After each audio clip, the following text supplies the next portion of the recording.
pièces, on peut avoir jusqu'à 15 à 20 kilos. Donc c'est beaucoup plus long et quelquefois on se met à deux pour ébaucher des pièces assez lourdes. Donc c'est un travail à quatre mains. On a des grands tours là qui ont beaucoup d'énergie, donc on peut travailler chaque personne se met, on est l'un en face de l'autre et soit l'un après l'autre ou soit en même temps. On va poser les mains l'une sur l'autre. On va se mettre à quatre mains sur les quatre côtés pour monter la pâte. Donc ça nous permet de mieux travailler et aussi de travailler la terre. Et il va commencer à monter les parois. Donc ces parois seront très précises par rapport aux dimensions. Ce qui permettra dans la deuxième phase, le tournassage, de savoir qu'on a des dimensions précises à l'intérieur. Donc quand je vais enlever moi la matière, je saurai exactement où je vais, puisque je sais exactement où les dimensions intérieures. Donc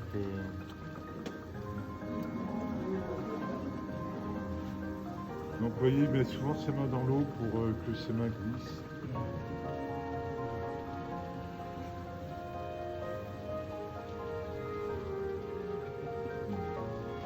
Donc voilà, donc les éponges entre les mains et la porcelaine sont importantes. Et plus on va avoir une masse importante, plus on aura des grosses éponges. Vraiment, on va travailler, on ne va jamais travailler des grosses pièces avec les mains. Sauf au tout début, on va monter la porcelaine avec la paume. On va la monter comme ça, parce qu'avec des éponges, c'est trop dur. Donc on va la monter en montant. Enfin, faudrait si vous venez l'année prochaine, peut-être qu'on fera une grosse pièce. Mais on met beaucoup de tension. À part à ce moment-là, dès qu'on va reprendre la pièce, on aura toujours des éponges entre nos mains et la porcelaine. Alors la mémoire de la porcelaine est très importante, elle cuit à 1280 et la pâte dure traditionnelle cuit à 1400. Donc on dit que le feu est un juge, c'est-à-dire que même si on a bien travaillé, même si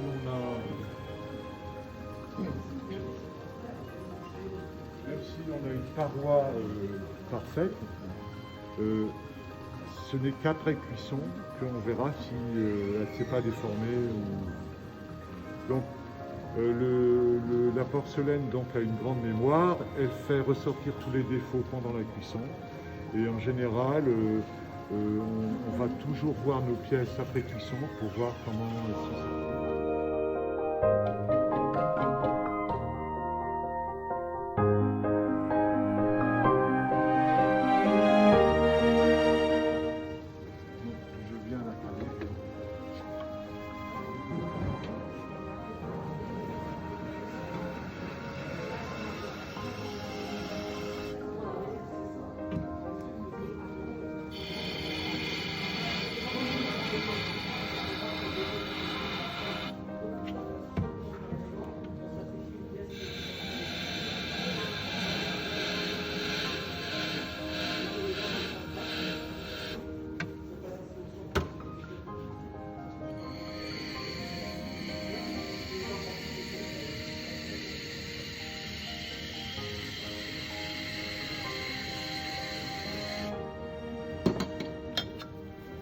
Et pour chaque pièce, je vais utiliser donc des objets, des outils métalliques qui viendront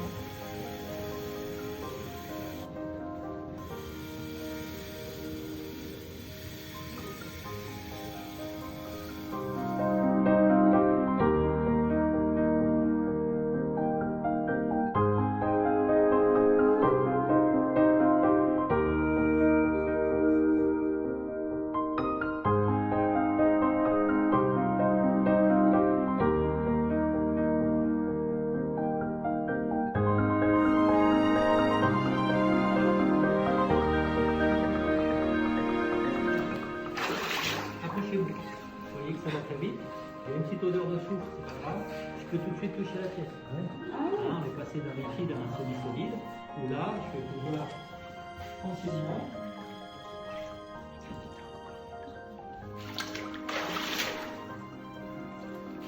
ici, on compte un peu dans notre, voilà, avec la ciliate, on va afficher la pièce, on voit cette absorption avec la lumière, on est habitué à travailler sur les verrières, un petit croissant comme ça.